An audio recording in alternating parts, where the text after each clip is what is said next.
Welcome to Phantom Zoned, the podcast where we dredge the lakes of hell in search of the worst the cinematic world has to offer and put it on trial for its crimes against humanity.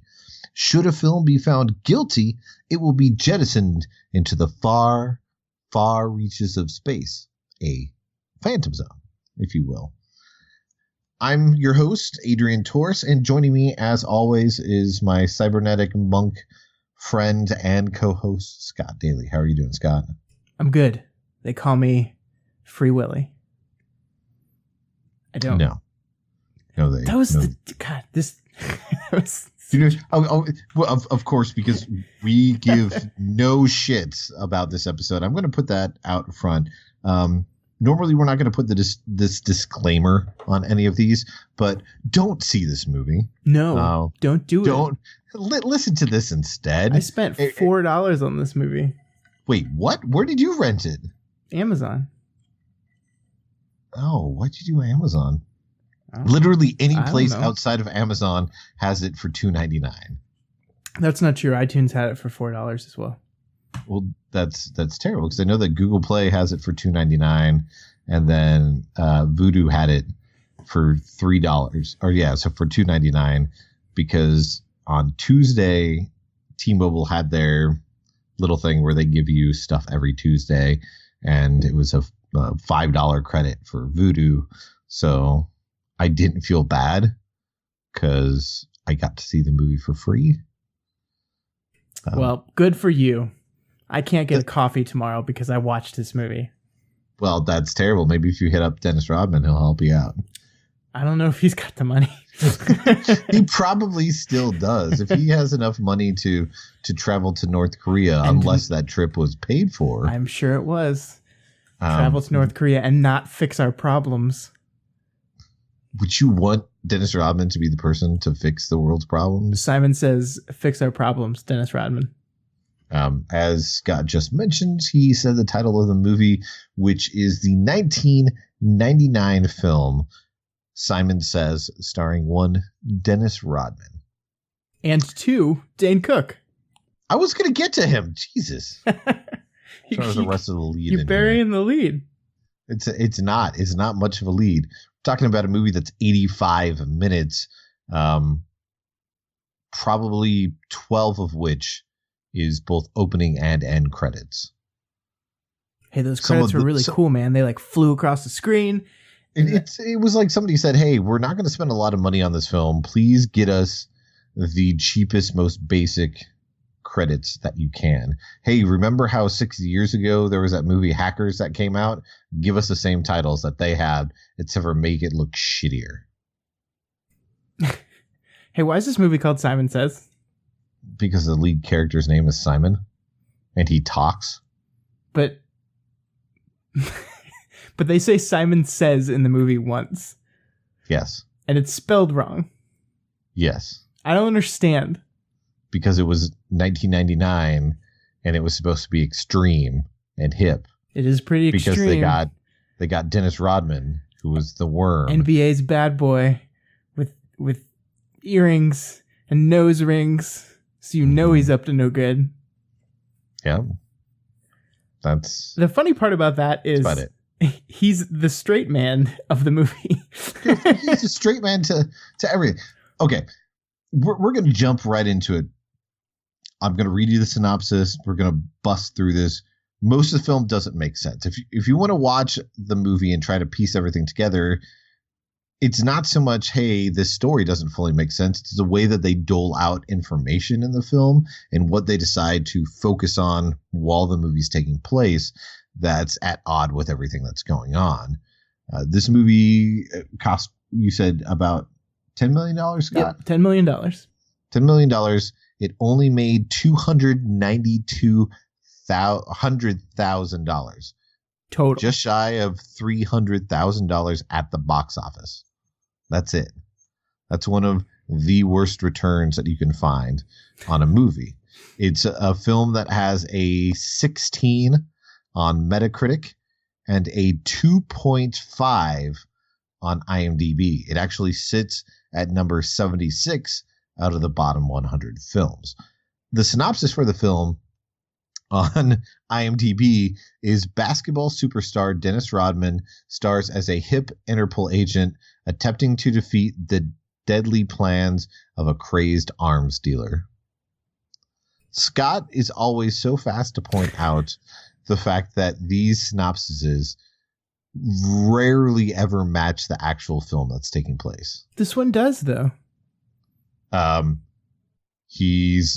don't really think you'd call him hip. It's pretty hip. He's got the earrings. He's not an Interpol agent. Yeah, he is.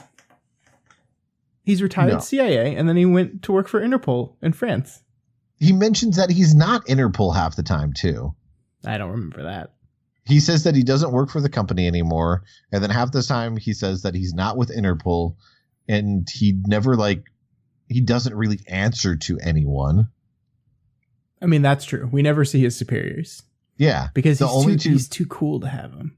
He's got an entire underground base. In a church. That's his headquarters. Well, yeah. But I mean, okay, the church is up above, but then we're talking about it's the catacombs in Paris.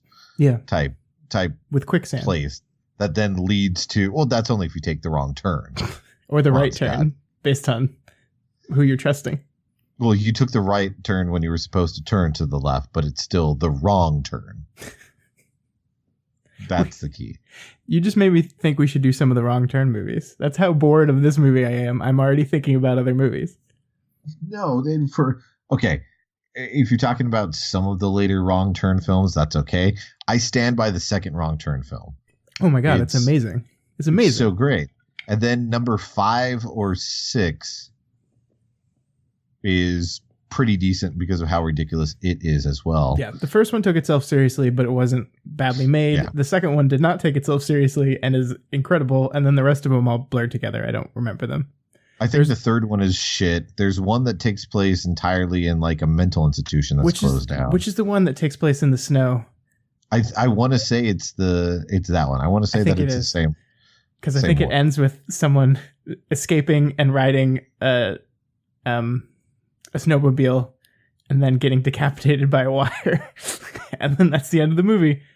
We are so off topic here, but that's how much we don't want to talk about Simon Sez. Are we still talking about Simon Sez? I guess we have to. Did we finish talking about it? It's going to be the name of the episode title. So I feel like we have to at least run through why this movie is terrible. There's about 75 different reasons why the movie's terrible. I can boil it down to why the movie fails. On one level, as it being made, them trying to make a film, they fail on that aspect. They have money that's behind it, but everything that you would expect in some type of competent film is thrown out the window here. They don't understand how to connect scenes together. They don't know how to dole out information. They don't know how things should technically be structured. They don't know what a bad guy in a film is supposed to look like or represent. Everything that it can fundamentally get wrong, it basically does get wrong. And then at the same time, they have Dane Cook in the large majority of the movie. Now, by the way, it's number 4, Wrong Turn 4, Bloody Beginnings, where there's a storm and then they get on a snowmobiling trip and they take shelter in an abandoned sanitarium. I just want to make sure to get that out of the way. Yeah, we got just so if we're going to solve anything in this episode, it's going to be which Wrong Turn movies are excellent and which aren't. But Dennis Rodman basically gets this film because of his performance in, or just being tangentially connected to the 1997 film Double Team, starring Jean-Claude Van Damme. They try to go for that same type of aesthetic for things being over the top and ridiculous and having humor in places where it shouldn't necessarily be, or humor that doesn't really work, and things that aren't congruent with other things that are working in the film.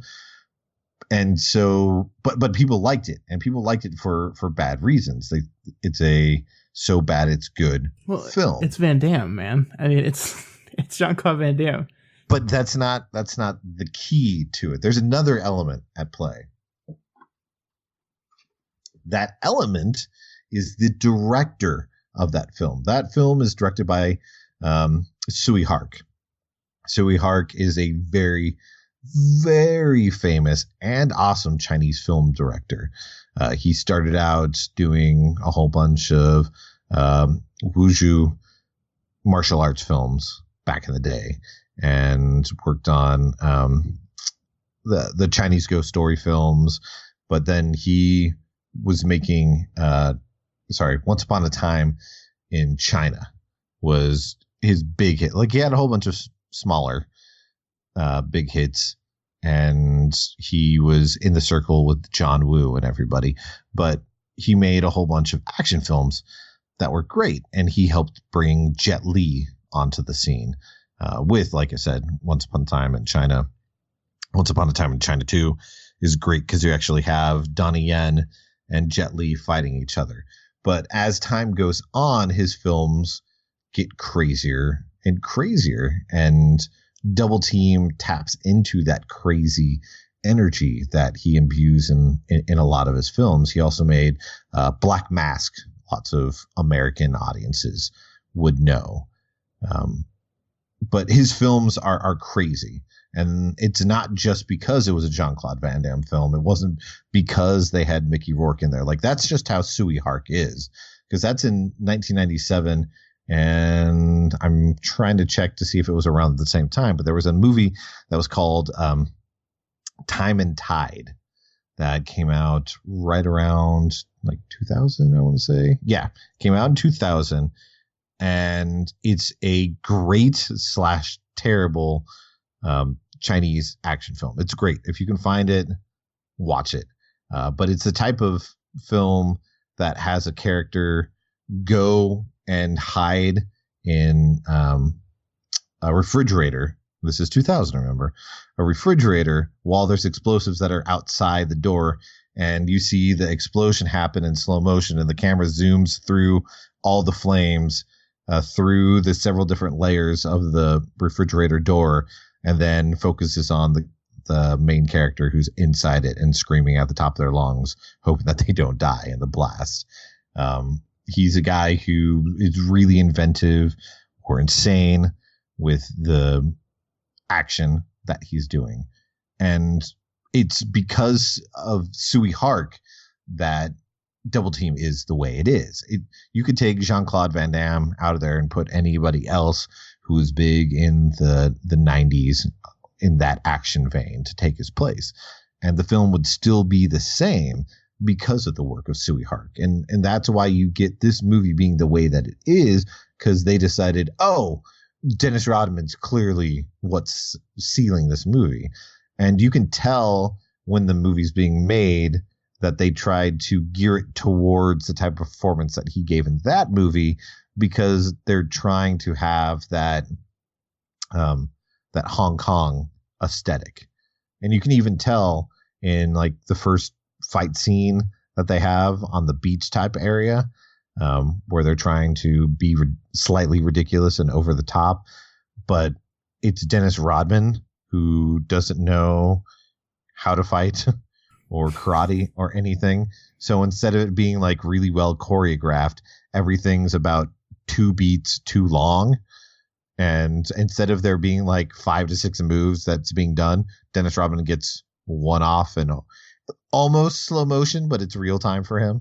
Yeah, I mean, like when you're that big, you just kind of move slowly. you move slower. But it's not just him. Like it's everybody. God, now I'm going to blank on her name.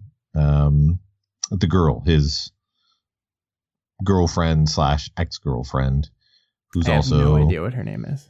An assassin who's with the bad guys. But she does the exact same thing when they're fighting in a whole bunch of different scenes. When she's going to kick or anything like that, there's an extra beat to everything she's doing. Yeah, I mean, well, you're absolutely right. This director, I think this is all he's ever done. So he's not good. Yeah. He can't. There's not good choreography. There's not good directing. The cutting is awful. The stunt work is bad. Dennis Rodman's stunt double, has the wig on that stunt double. Oh my god, does not even come close so to matching what his hair looks like. So good. And it's one of those where you can tell that they're trying to cut as fast as they can when like the stunt double turns to the side, but you can tell that like his face is a completely different shape than Dennis Rodman. So there's times that his face turns to the side and they hold like, again, a couple seconds too long. And you're like, oh, dude, that's not what people want to see. The director of the movie is Kevin Elders.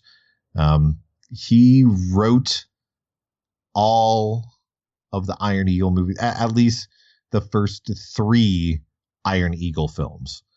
If you've never seen any of the Iron Eagle films, those are the fighter plane movies that have Louis Gossett Jr. in them, and there's like 5,000 of them.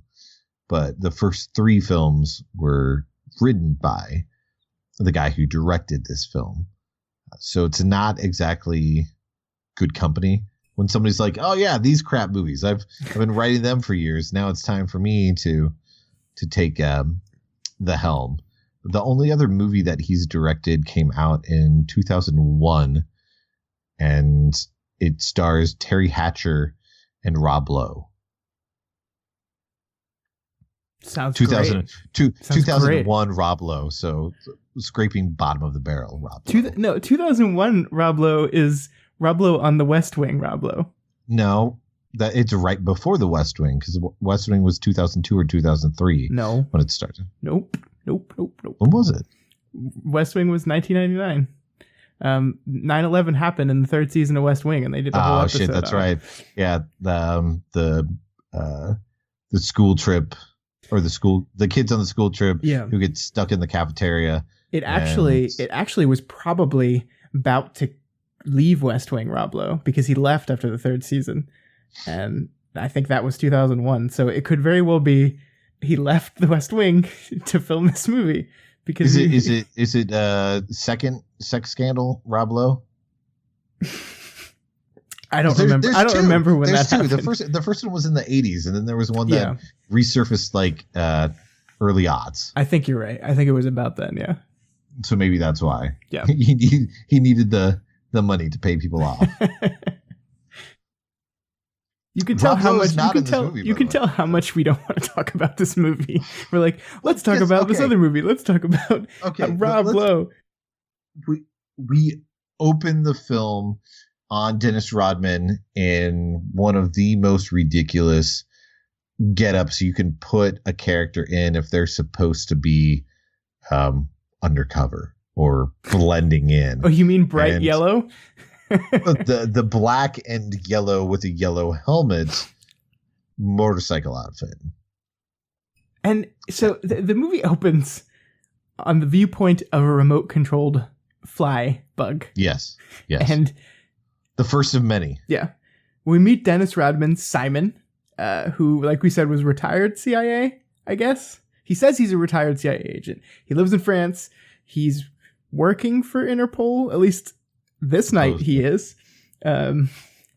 He has these 2 idiots that work for him called Macro and Micro, I think are their names. Yes. Yeah, that's their names. Yeah. One of them is played by stand-up comedian John Panette. Yeah, and their jokes are terrible. Yes. Yes. Awful. Like these two, like this is not a funny movie, but these 2 together are the worst part of it for me. They try to set them up kind of as like an Abbott and Costello. Yeah.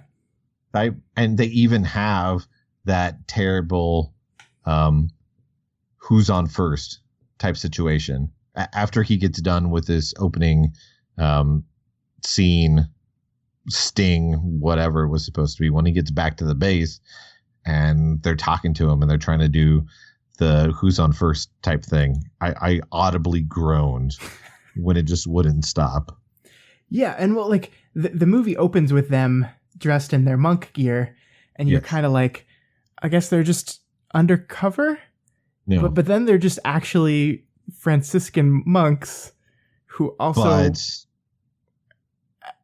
work for Interpol, who may or may not be cybernetic organisms. They might be robots.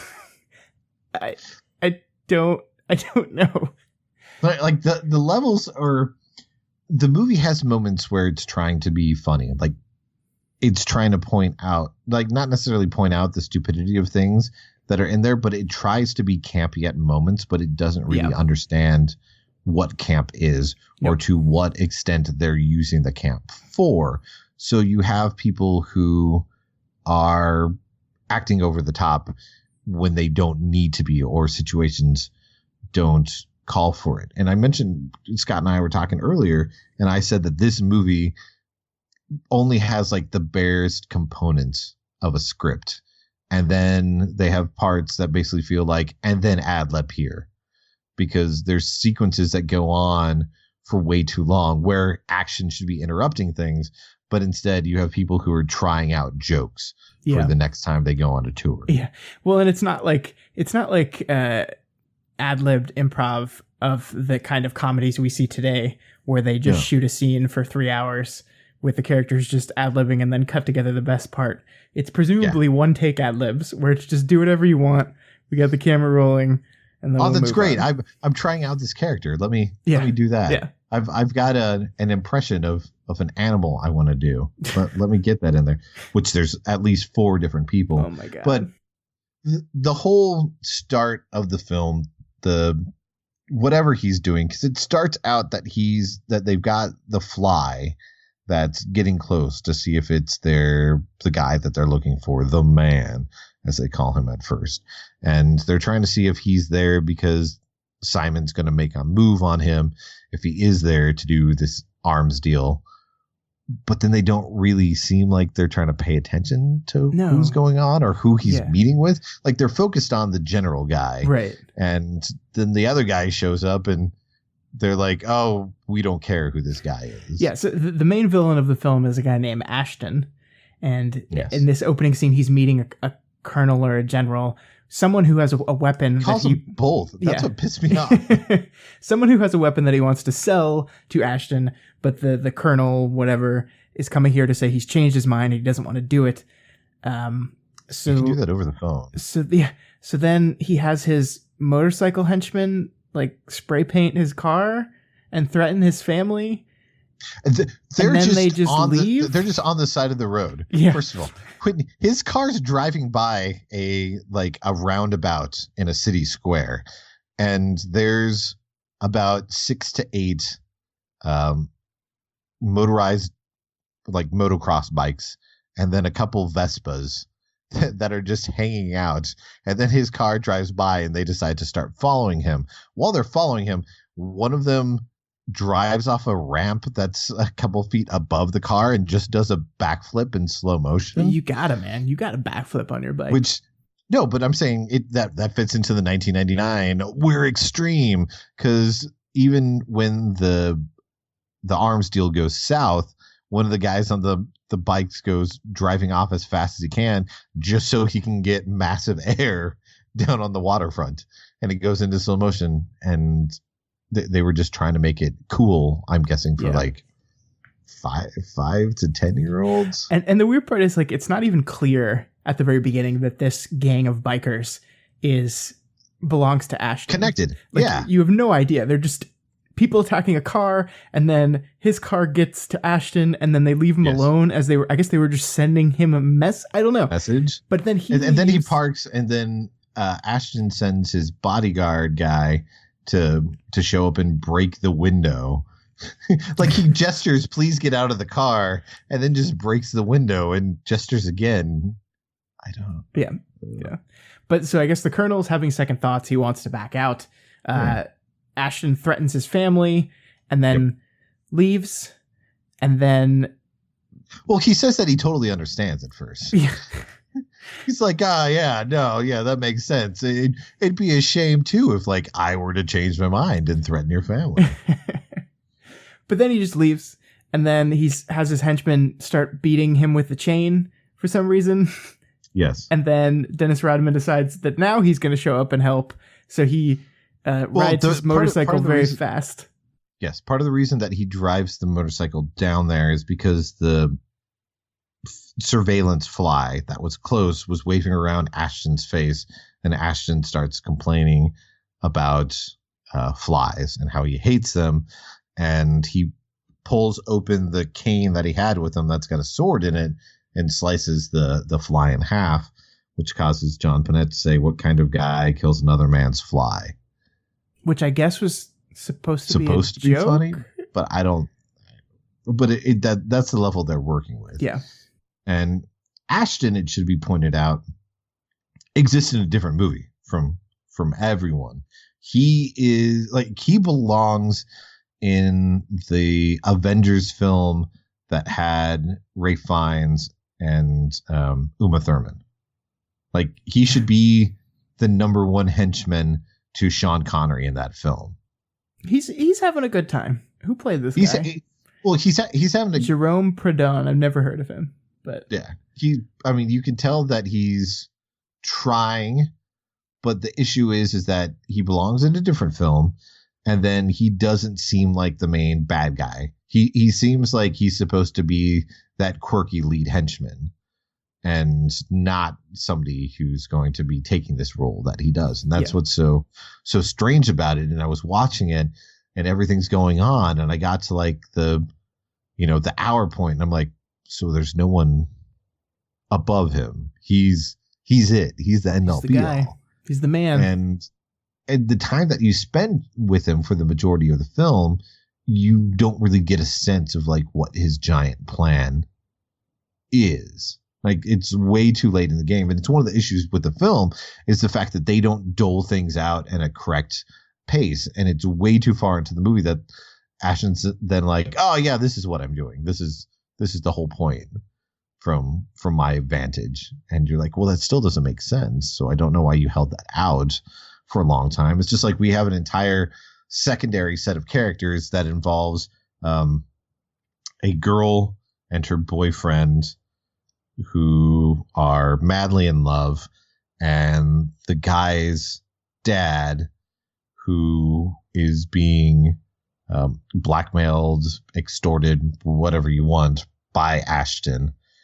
And like their whole thing is just weird too. And it sets up the majority of the film, but the way that they explain like who these people are and why they're doing these things doesn't like, okay. I'd like for you to try to explain this part of the movie. Which part? The whole part with why am I blanking on her name? Claire, yes. The kidnapped, non-kidnapped victim. Yes. Yeah. So Claire, we're in France. This whole movie takes place in France. We don't know where in France, but France, southern France, I'm guessing. Claire is there on a study abroad session, I guess. Meets Michael, her boyfriend, falls in love with him, then gets kidnapped without knowing it. Michael's father, like we said, is being blackmailed by Ashton and forced, yes. Because Claire's father happens to be the CEO of a software company who produces weapons guidance systems that just happen to work perfectly with the weapon that Ashton is trying to buy from the Colonel from the first scene of the movie. So that's all nice and neat and makes perfect sense. So she doesn't know she's kidnapped. She's just like having this great time in southern France and loving it and in love with this guy's son, although they're afraid to tell him. And there's just this weird plot around them loving them. And then Michael becomes a main character later in the movie where he like joins the team and suddenly has like ninja skills but is knocked out quite quickly. Yes. But it's just so weird because like they say it's a kidnapping. She has no idea. Like the first drop, the ransom exchange is foiled because she jumped off of a swimming platform. She dove into the water with her boyfriend. Yeah, and the dad looks over because they're like, she's not over there at all. And he's like, wait, what? Oh, shit. Maybe we should have like tied her up somewhere.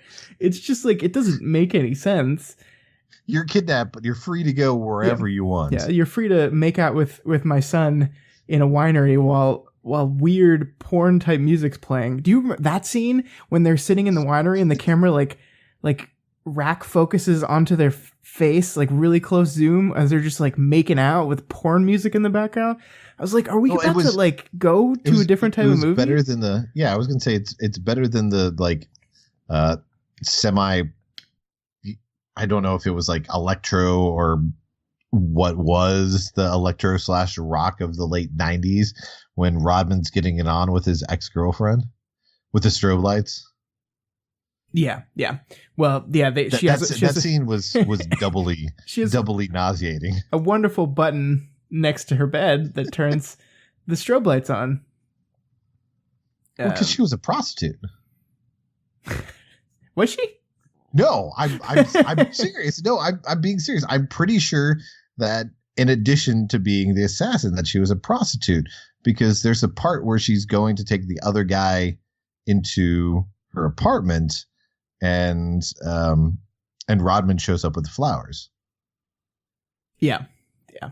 I didn't know what we were supposed to take from that at all. So, well, and I don't know why, but it gives off that vibe with the way the place looks, having the button like that, having the guy that she's bringing randomly. Yeah.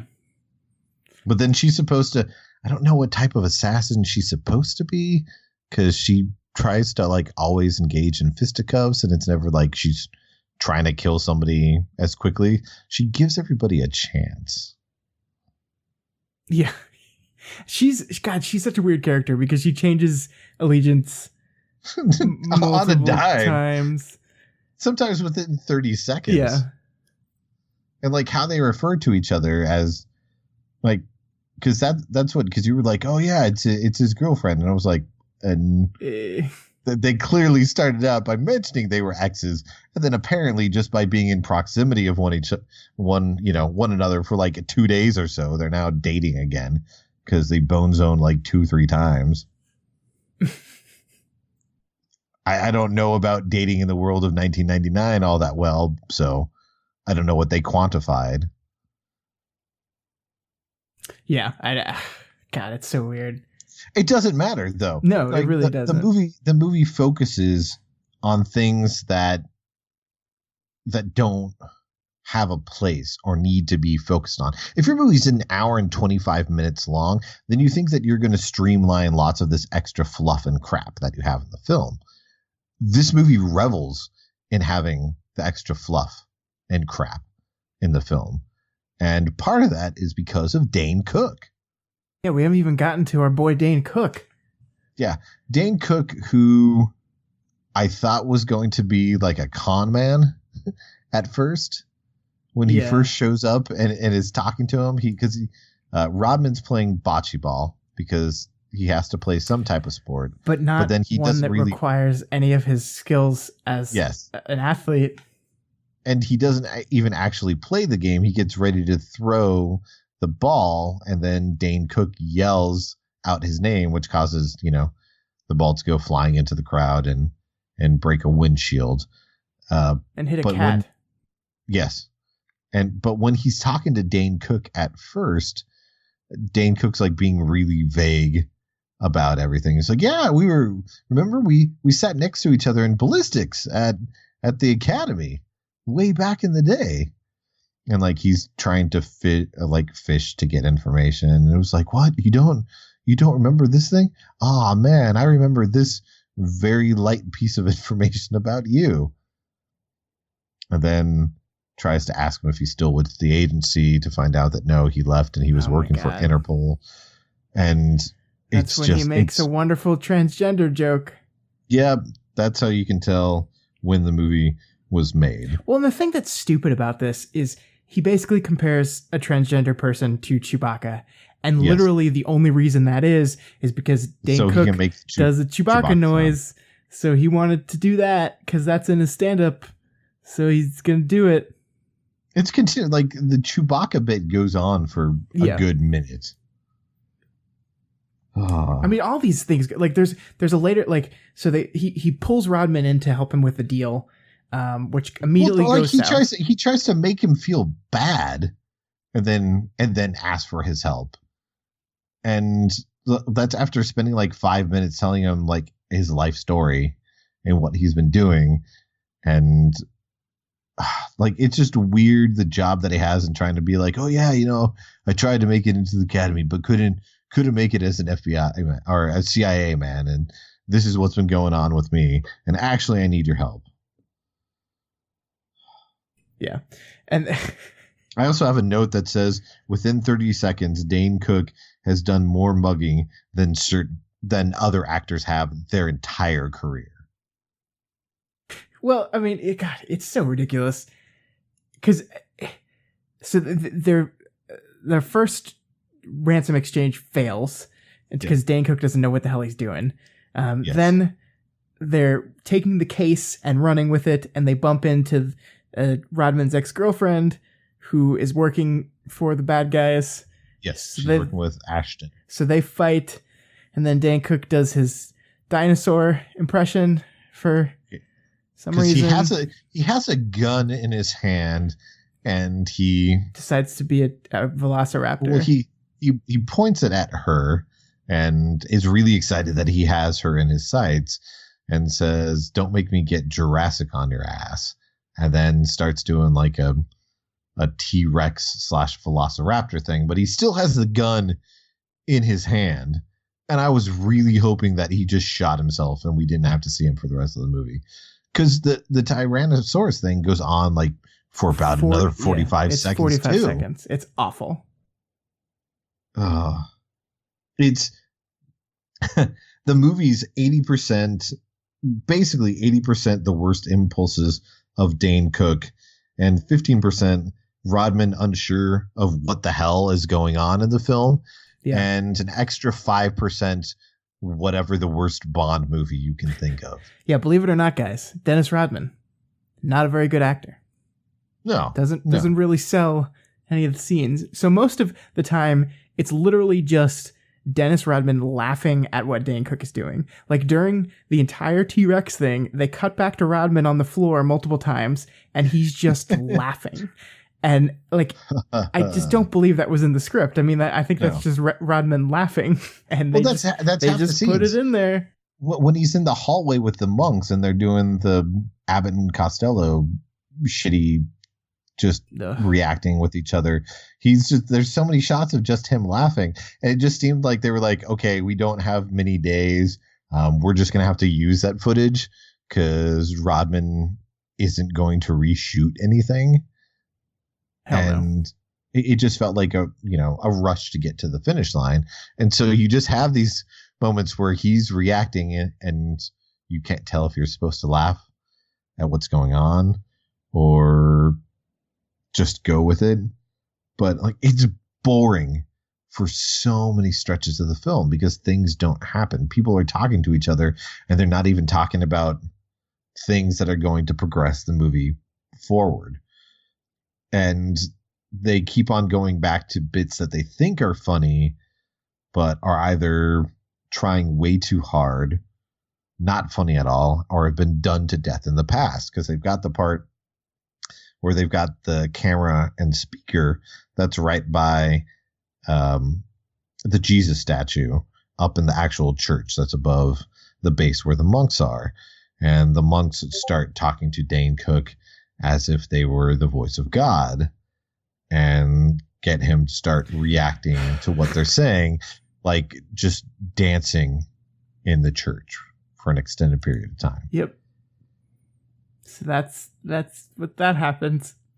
And that's like a solid 2.5 minutes, by the way. It goes on forever. And it's not like, if this stuff was remotely funny, maybe the movie would be okay, maybe, but it's just not funny. It's or not even funny. If it directly connected, like you're saying, it doesn't connect. There's so many things. When Rodman goes over and sees his ex-girlfriend, it's not anything that leads to any information about Ashton or what's going on. And then you've got everything that's going on with Claire in the background, and when they're trying to get to her, and half the time it feels like they just kind of fall over their asses to what's going on.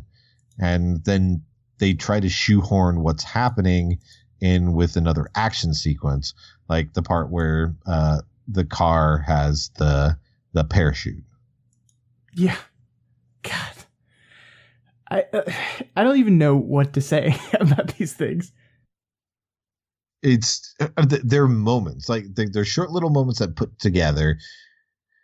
If you can find a way to be invested, you can see how it all connects, even through them telling you. But by being so bored, like I was awake the entire time while watching this film, and there's still parts that I don't remember exactly, like trying to piece together how certain pieces of the plot end up tying together. Yeah.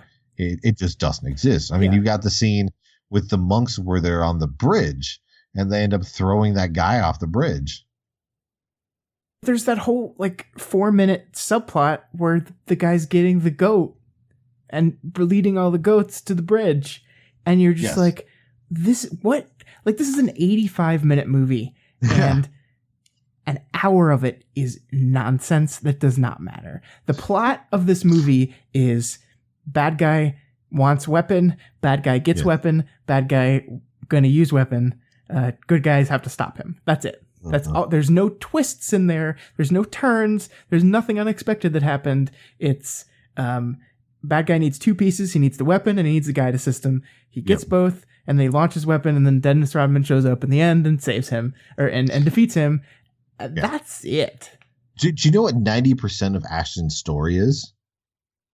Superman the movie. That's what we're talking about. A movie in 1999 that's stealing plot elements of a bad guy from a film from the 70s. Except for you don't have Superman really there to stop the missiles. The missiles that are housed in what is basically like an old planetarium.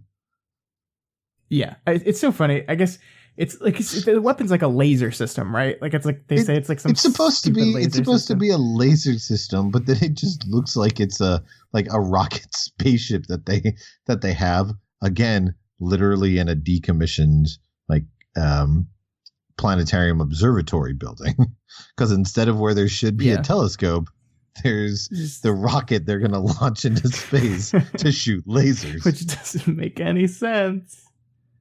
And one of your favorite parts, or one of the things that annoyed you the most, is how he's operating this. Yeah, there's like an operating system that's a cartoon that looks like him that's talking to him. Like the first time he plugs the software in, the cartoon says, "Oh, hey, Ashton, I guess you got the software." And apparently that voice is the director of the film. But it doesn't make it, like, it's just there. And I guess it fits him. It fits this weird character, but it's so strange because at one point Ashton is defeated by getting electrocuted, and the little animated software, like there's animation for electrocution. It's not so much that he dies by electrocution, but he's in a fight and Rodman's able to get basically the upper hand with his cane. Yeah. That ends up stabbing Ashton, which causes him to stumble backwards, so that the end of the sword that's pierced through him can hit a circuit board, basically, that's behind him. And that's what causes him to be electrocuted. And because he's got the sword in him, that's what ends up keeping the currents like in his body, but then shoots it out of his finger into the programming software, which if you're able to point your hand out while you're being electrocuted, don't point it at the one thing that's important to you. Yeah. It doesn't make a lot of sense, but nothing does. No. I mean, even the fight that they're trying to have with the bodyguard and Rodman, where they're basically in like the side rafters of the building. Oh, which isn't the worst action scene, because the worst action scene is probably when there's the giant pillar on the outside of the building that Rodman slides down like a stripper pole when he's firing guns up into the air. Yeah, it's like, and like, it's funny because when I was prepping for this, I wrote down Dennis Rodman slides down marble column while shooting guns up in the air. And I realized that when you write that down, that sounds kind of cool, but it's not. It's not as cool as it sounds at all. No, it looks terrible. He's going a lot slower than he should be, and then he tries to do the little switchy move where he changes the direction that he's going in. And the funny part is it just fails because he just falls at the very end. Yeah, he just falls, and like he's so terrible. Like, I don't know. Like, there's nothing. I'm trying to come up with a good thing to say about this movie, and there's nothing. Like, we've done a lot of movies on here, and they've been varying degrees of good, but a lot of times some of the worst ones we've covered, like the budget was a valid excuse. Like you're talking about at the beginning, that Señorita Justice is this movie that was extremely low budget. So of course it was bad. But yeah, they spent money on this movie, and they had a crew of people that, in theory, should have known how to make a movie, and they just didn't. I mean, that's like, they just didn't. No, and I think it goes back to that main feeling of them seeing Double Team and saying, "Oh yeah, let's get Rodman. We can cash in on people who liked him." And Double Team, and then we can try to have that same aesthetic, and we can make, a quick couple million or so. But that's a huge thing to not understand what made that film work. And that's huge. If you take a look at it and you think it's the actor, but you're completely whiffing, then you have to understand that. And that's why you get this movie like it is they thought that all they had to have was Rodman, and the rest was going to fall. And that's a huge miscalculation. Yeah. What we were talking about originally when we opened the episode, and Scott mentioned the Free Willy thing, is because John Panette keeps on mentioning Free Willy, or gets called Free Willy, and it seems like a weird joke, but then as they close out the movie, they have him give a description of how he got the, I'm using air quotes here, stage name of Free Willy, but it's all clearly ADR'd at the very end. Yeah. This is something I have no idea why they made the decision. This is what we need to end on. In the end. You mean it didn't make sense when approximately 45 seconds earlier they have Dane Cook show up to the wedding of Claire and Michael dressed completely like Rodman did at the very beginning of the film, and even have him replete with the goatee and the earrings? See, I kind of liked that part. But it didn't make sense why he made that transformation. Because Rodman hired him to work with him now, so he went on his first solo mission, so he was just being Simon.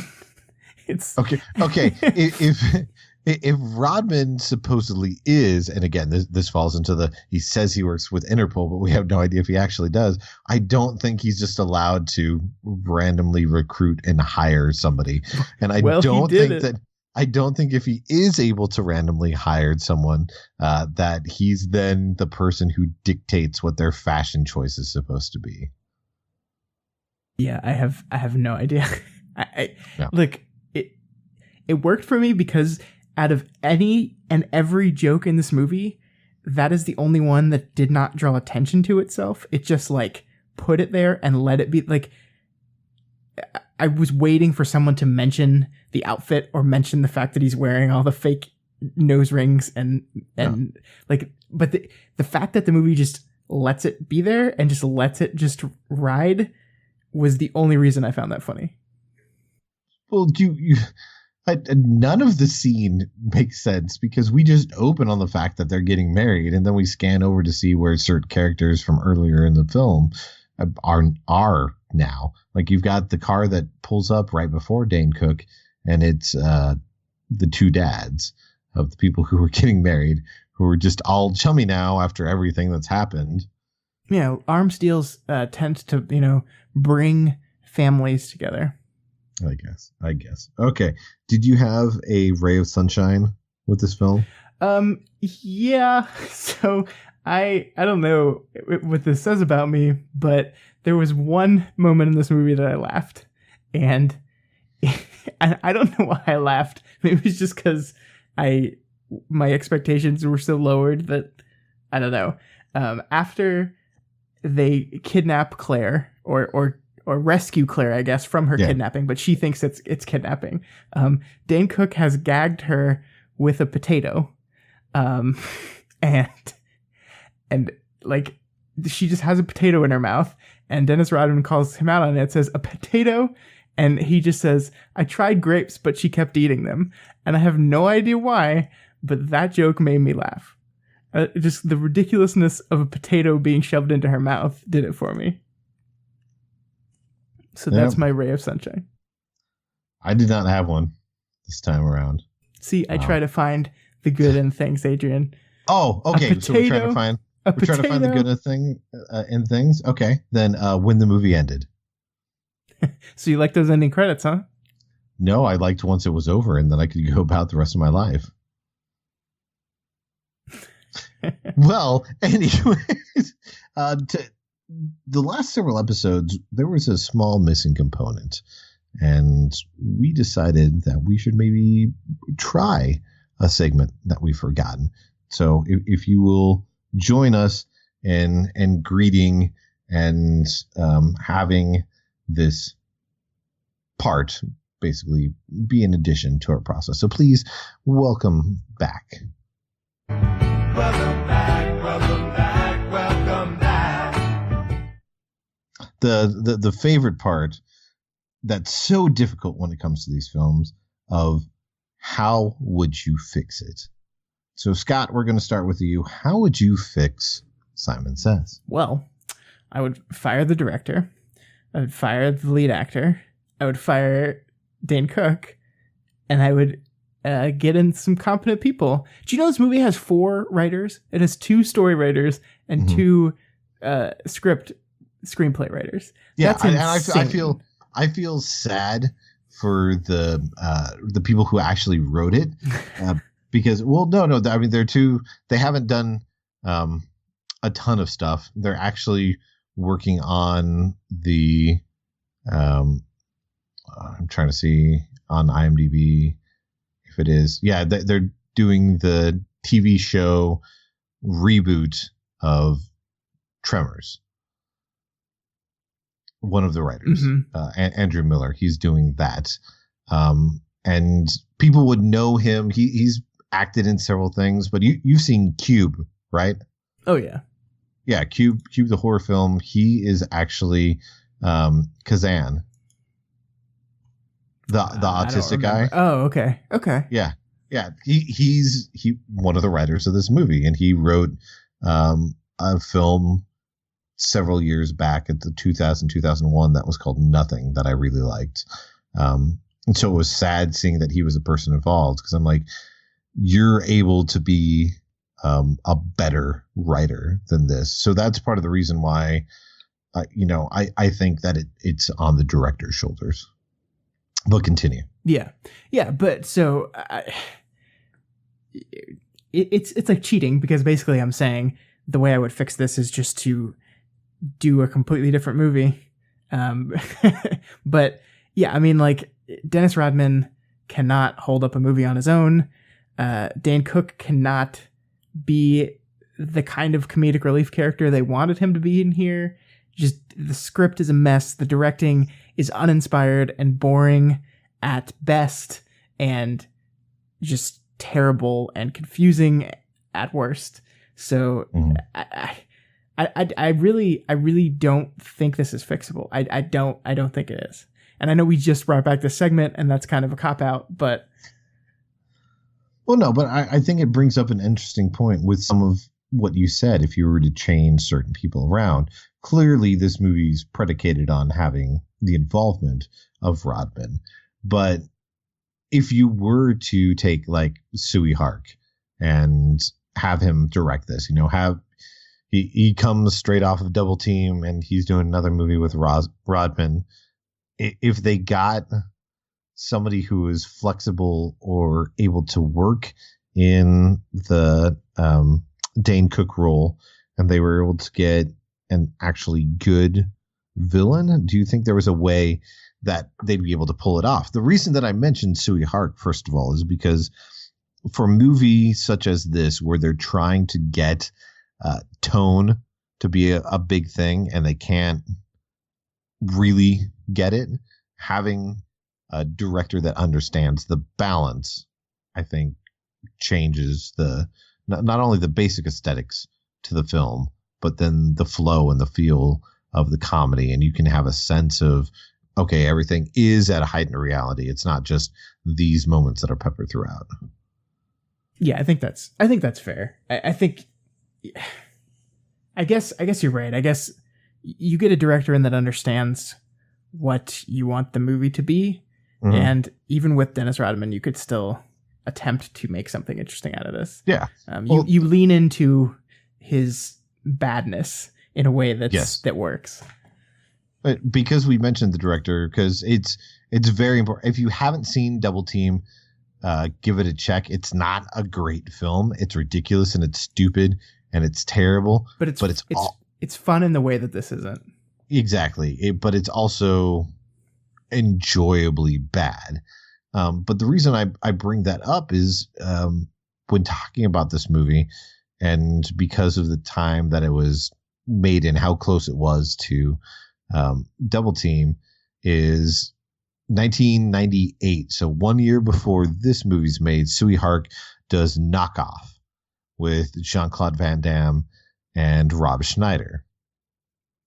And Jean-Claude Van Damme's character isn't an agency guy at all. He's a guy who deals with peddling knockoff goods. But then you have Rob Schneider kind of be in that role that Dane Cook is in Simon Sez.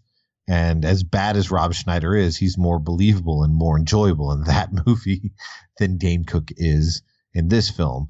And it shows that big difference between understanding the film that you're making and the people that you have at your disposal, and how to play up the ridiculous factor of everything that's going on. Yeah, I'd see that. So, that would have been my thing in how you save it, is that you're trying to get this actor, because of this film that he was in, you kind of have to go all in and be like, oh, let's get to the director because he works well with you. And doesn't even seem like they tried to do that. So kind of maybe was destined to fail at the start. Yeah. Any final thoughts before you vote, or do you just want to tie it into your voting? No, let's just vote. It's not worth talking about any more than we already have. No, that's understandable. Okay, Scott, guilty, not guilty. Yeah, it's guilty. This is a piece of shit, and it's not a piece of shit in any kind of fun way. Like last week we talked about a movie in Wheels of Fire or Wheels on Fire. I don't actually remember which it was. But that was this thing that I found interesting with this underbelly of grossness that made me not like it. This just is stupid and uninteresting and not funny. It's not well done. It's not so bad it's good. It's just a shitty, uninspired, terrible movie. Dennis Rodman sucks. Dane Cook is not funny. There's nothing redeeming going on here. I completely agree with you. It's terrible on numerous levels. And I think the difference with Wheels on Fire, as bad as that film is, it's making decisions. It's trying to build the world that's going on. It's trying to decide who these characters are. I mean, it's shit, so it doesn't succeed at any of those things, but they're trying, at least. You know, it's one of those, we'll give them sympathy points for what they're doing, but you can't do much past that because it's so bad. It's the type of bad that people shouldn't see, shouldn't bother their time with. There's plenty of other things you can do out in the world. Plenty of other better films. Yeah, plenty other better bad films. Not this one. Not this one. So there we go. It's going to be shot into space. It cannot hurt anyone else. It is trapped in the Phantom Zone. So I'm excited because I never have to think about this film. Yeah, You know what? You know what the worst part is? I'm pretty What sure. is it? I'm pretty sure I've seen at least part of this movie before.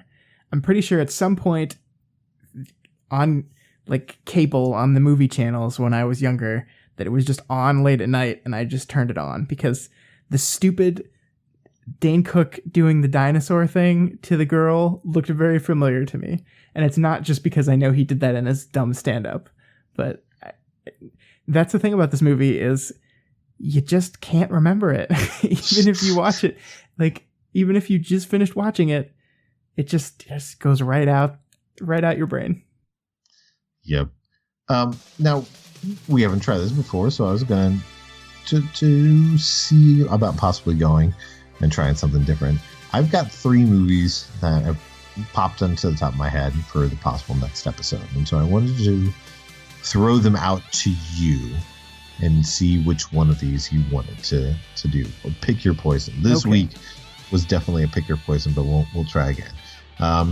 Okay, first one up is right around the same time of this film, and it's Carrot Top's Chairman of the Board. So that's one option. Okay. Second option is United Passions, a British drama sports history film based on the true story account of FIFA, the FIFA organization as it was created and then passed down through 3 of the main presidents, including Sepp Blatter, who Sepp Blatter, of course, was the most recent president as of a couple of years ago, who was in a giant corruption and embezzlement and bribing terrible ring, basically. Okay. That one's got a 1 on Metacritic. Wow. Chairman of the Board, I don't know what it is on Metacritic. And then the third one is Titanic: The Legend Goes On, which is a foreign animated film that's it's about the Titanic, of course. It's supposed to have many points that match up with the Titanic film with Kate Winslet, and the difference is that this film has a rapping dog. Okay. Wow. Wow, This is probably the most important decision I've ever made in my entire life. It is. I'm going to go with the sequel to Titanic. Ooh. I'm going to go with the rapping dog on Titanic. We haven't done an animated film in a while, so that'll be the number 1 as long as we can find it. If not, then we'll go with the second option, which is United Passions. Okay. I'm interested to see that one because I know that it played at like a whole bunch of different film festivals, except for supposedly the film was partly financed by FIFA. So that's why I'm interested to see it. It's a film. Wait, the movie about the scandal within FIFA is partially financed by FIFA? No, it was about the rising in like several different years, like the rise of FIFA. So it's propaganda. It's pro FIFA propaganda. Exactly, pro FIFA propaganda that came out around the same time as the scandal was occurring. That's perfect. I think it officially came out in theaters like either in the middle of the scandal or like 2 months after. Yeah.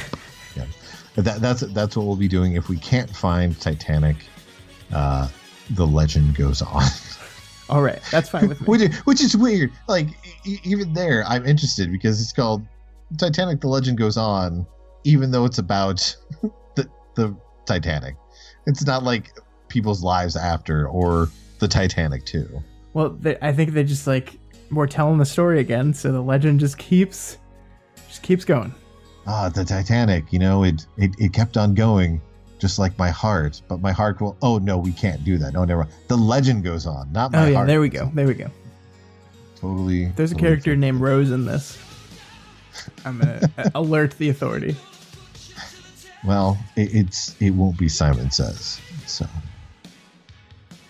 until next time, everybody. Bye-bye.